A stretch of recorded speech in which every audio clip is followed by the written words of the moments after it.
Philosophers talk to our times. The natural history of Myddle. So the key arc of Kant and the Critique of Pure Reason is ultimately flawed. And it's flawed because in his own terms, he has to assert an a posteriori truth. That is, I have consciousness, whatever that might mean, that Kant asserts is simple and uniform and that we all have. You will notice a certain cynicism on my own part because from my own perspective, with my own sort of mind, I am totally unconvinced by that argument. But even if we assert that Kant is right, that one has a posteriori, a simple single consciousness, it goes, I hope, without saying, that you can't simply assert a single cause off on the transcendental plane for that a posteriori of causes. Hume certainly would never make that mistake. In a sense, that is the entire point of the liveliness of ideas. The liveliness ideas is the vivacity that actually does exist in a posteriori effect in ideas of the self as its ultimate product, but is clear and different in itself, not as a unity, as something other. But Kant doesn't make that move. He simply asserts, well, it must be that unity is being created directly by a single cause, as if he had never read ethics. I mean Spinoza's ethics, where Spinoza will, of course, explicitly argue that one effect could have multiple causes. But insofar as it is one effect, we of course say that they are the causes of that effect. So that you cannot imply the nature of the reality of cause from its effect. And merely just saying, well, it's an I, it doesn't do the job. And that is before you consider Kant's own immediate deconstruction of what he thinks. There's no reason that it has to be an I, it could be an it. But the minute it is an it, and likewise, in the minute it is plausibly many, the entire project of Kant, which was after all to subsume the proud name of ontology under mere epistemology, starts to kind of quake and shake and go, oh my giddy aunt. Why? Because right at its heart, the cornerstone, that which excludes everything other than my own idea, has to be caught in some sort of nexus of causes, is an imponderable, an unthinkable, that's just simply being asserted as a universal truth, as a simple idea, which is neither simple nor self-evident. And I think an a posteriori truth parachuted into a priori, an immanent, automatically made into a transcendental in order to exclude the possibility of immanence. To say it's unconvincing is, I think, to do it too much favour. In terms of the Myddle positions, it's a clear error in that what Kant is talking about in consciousness is the middle in another. Fine, absolutely fine. Each idea is caught up in another. Hume's originality is to make it through another. But Kant accepts in space and time, impressions are rendered in another. Okay? And yet, the I think is that which grounds the through the or for another. It's that which makes each idea arrange inside each other idea, inside each other idea. And the two are not reconcilable at the same I. They don't meet at the same I. The I for another is always literally in the other. It's always helping the other. It never forms itself as a single unity. It is an it, and it's a many, a being caught up within. It implies nothing of unity in itself. The I in itself, the I in itself, in its own another, it does imply unity, but it's its own unity, caught in its own algebra. So that's Critique of Pure Reason. Now, with practical reason, Kant makes a very similar move, really, which is, again, problematic. Again, he doesn't really want the of another, and what he's going to be jiggling around is very much in another, although I can't remember that's in practical reason. It's the shock, the chilling shocker of judgment. So I'll come back to it last. The for the other and with the other. Okay? With another. So, this pure statement of categorical imperative is the pure, beautiful statement of morality. Now, being some sort of urban pervert, this is a statement I could rally behind without the slightest doubt and get myself killed for. That a categorical imperative is something truly moral. It's a principle made not for any here or any now, but for all times, all places, all means. It is simply a statement that cannot be contradicted, a universal truth that binds us all. No categorical imperative is ever made for any here and now. It is always that which is open for another. It is a door of opening up morality for the other. And so you could not have a categorical imperative that allowed you to steal, because that would get rid of the possibility of property and therefore undermine the category from within. There are properties, they are categorical imperatives like to each according to their ability and to each according to their needs. Deep statements of morality. Fine. If you like that sort of thing, and I do, it's great. You can pull yourself apart, understand yourself as not important in terms of the great categorical imperatives. But the example he then gives of a good categorical imperative, or the implication, to be honest with you, I haven't rechecked the argument and I can't remember which it is, so sorry about that, Ken. You're going to read it now and say it really matters, but it's wise to be honest about it, is that you should be in the middle with another. That is, every human being needs to be treated as an end, not as a means. And yet, there is no reason that I can see that these two statements are remotely reconcilable or even imply the same person who we're thinking about as ends rather than means. If I'm thinking about a human as an end, that is for me an ethical statement. I'm wanting to understand them for what they are, for who they are, for their own inner truth. Most of the statements, most of the ways I will imply that principle then will be local and specific. They will be about us developing together, indulging, being together, being through each other perhaps, but with each other. It's to have a pal, a copain, a mate, somebody who you can be caught up, whose life catches you up. And it is to treat all humans as if they are that. That is, as if they are an experiencing creature whose own position you have to allow for. Surely it means that.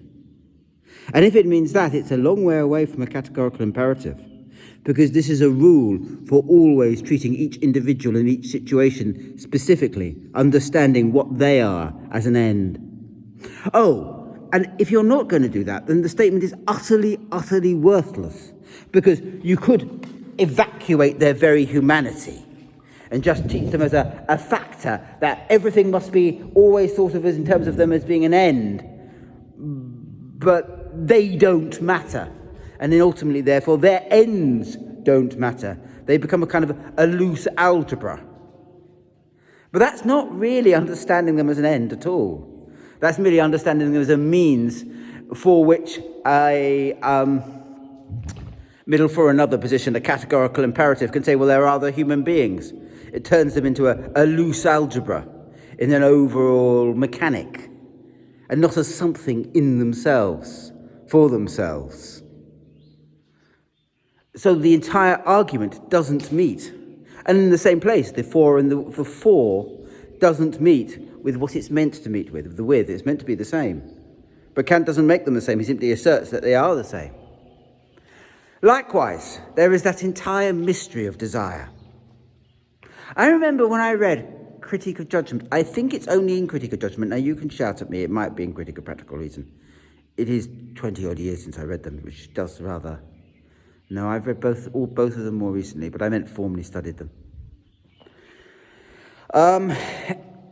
In Critique of Judgment, he is listing all the things that his various positions have. And he listens under desire. He lists under reason, desire. And this, of course, is a very interesting and somewhat kinky proposition, because you read Critique of Practical Reason, and the book that's this is just about the book that I could imagine that is furthest from human desire. It isn't about desire. In many ways, a categorical imperative is the negation of all desire. Save in this and this alone, that it is a maxim from Spinoza that all desire is always in another. It's always in the wrong place. I desire as I am not where I wish to be, as I am caught up in a world that is other than I want it to be, as I create. I also desire as I exist inside an actually existing body, as I exist in another with its needs, its wants. To desire, then, is always to be fundamentally in the wrong place. It is the essence of never being quite right and being creative through that not being quite right. It turns it into a positive experience. As you desire your joys, those joys affect your desire, and the two become one. The two coalesce into a single principle. And so that the very fact that you are moving forwards is also that you are desiring to move forwards, and that you are changing where you are as part of the desire. That's the full Spinoza position. I've put it fairly abstractly because I'm meant to be talking about Kant. But the point is that desire is always in another, okay? Which is fine and dandy. And with Spinoza, he presents a very well worked out theory how reason and desire imply each other, okay? Which is common notions. But it isn't a straightforward theory. It's not self-evident and obvious. It's not simply baldly asserted, because Spinoza wouldn't be so naive. He knows that most desire isn't a product of reason, and simply saying that it is. And the reason why I think he wants to say it is because if it is a product of reason, it somehow allows you to say that the with another and the true desires of that human being are reconcilable with or for another, the abstract truth of a categorical imperative, that at their deepest level, these two things are the same. And as I said, because desire is always in the wrong place, I could see how, if you were a philosopher who never left Königsberg and therefore eschewed actual desire, you might say, well, we could just say the two are the same and hope for the best. And it is true, if they were the same, if you could simply say that reason and desire were directly reconcilable, then the entire Kantian position would probably work. There would be no difference between how you treated another human being as an end, that is their desires, because they would be reconcilable straight away with their reason. But Kant doesn't make that argument. He might be able to make it. I'm not convinced of myself. Spinoza explicitly says you can't make it. And I think Leibniz might do as well, but I can't remember the proposition. Where Spinoza says you can't make it is in Book 4, where reason clearly won't save you by itself, because it has no power. It only exists in the idea of an idea, which is Spinoza's version of consciousness, and therefore cannot actually save you. And therefore merely saying it has desires, or Spinoza would call them wills, those wills are empty unless they work out ways to reach into the world. So Spinoza presents an entire cogent proof. While you might think of reason as having desire, although he would call it will, but the very fact that you can do that means that the for another and the with another are not reconcilable.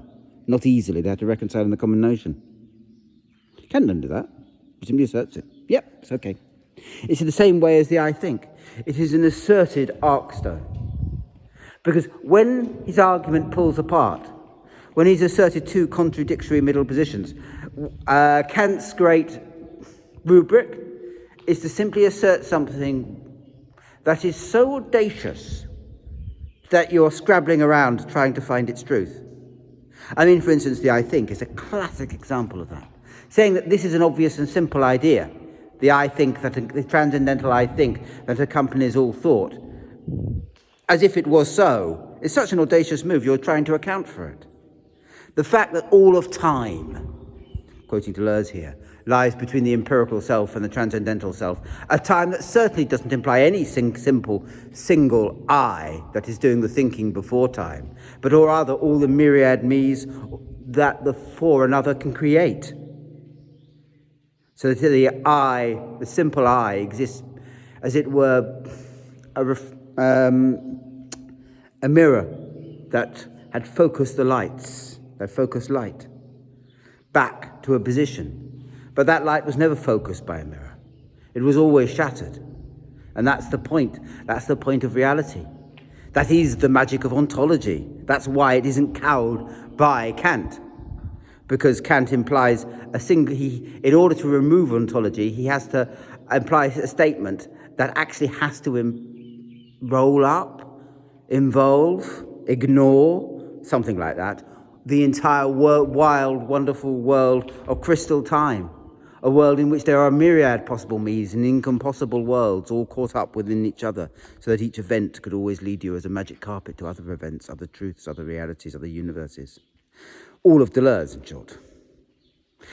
And likewise, with the idea of for another and with another, they simply do not meet. They do not meet unless you can argue that desire is necessarily and straightforwardly reasonable and that is a self-evident truth. There is no reconciliation between them. So the treating somebody as an end and a categorical imperative are not directly one and the same. You can see it, if you care to, in this channel, where often when I've talked of Kant in praise, I'm talking about the categorical imperative, for which I ignore the treat all humans as an end, not a means, because it's not, for me, directly reconcilable. And I love the categorical imperative as a foundation of a kind of masochistic, I admit it, ethics, because it challenges you always to re-understand what you are and to think beyond your own particular position and understand the position afresh, which I personally, in terms of my own morality, in terms of my own ability to outthink myself, find immensely useful. In a way, just treating humans as ends, not means, is a self-evident truth, but isn't the same thing. It's not reconcilable. It doesn't have the same beautiful algebra to it. But Kant can only claim they are the same through desire, through claiming that desire is just a product of reason when it obviously, self-evidently isn't. And so the argument ends up as a statement of a wonderful moment in morality, a statement in fussy old ethics, and an assertion that seems to me to be totally unfoundable with any argument that he has made. And practical reason, it's not a waste of time. On the contrary, I love it. I love categorical imperatives. But it doesn't prove what Kant thinks it does. Why? Oh, because his middle positions are a mess. He's not very good at establishing them. He's a little bit embarrassed by the need for them, but he still needs them. He needs them to think at all. It's most successful when he's talking about the intuition of time and space. Those are very good middle positions. But when he's trying to work out how to reconcile them to exclude ontology, the entire thing breaks and founders once again.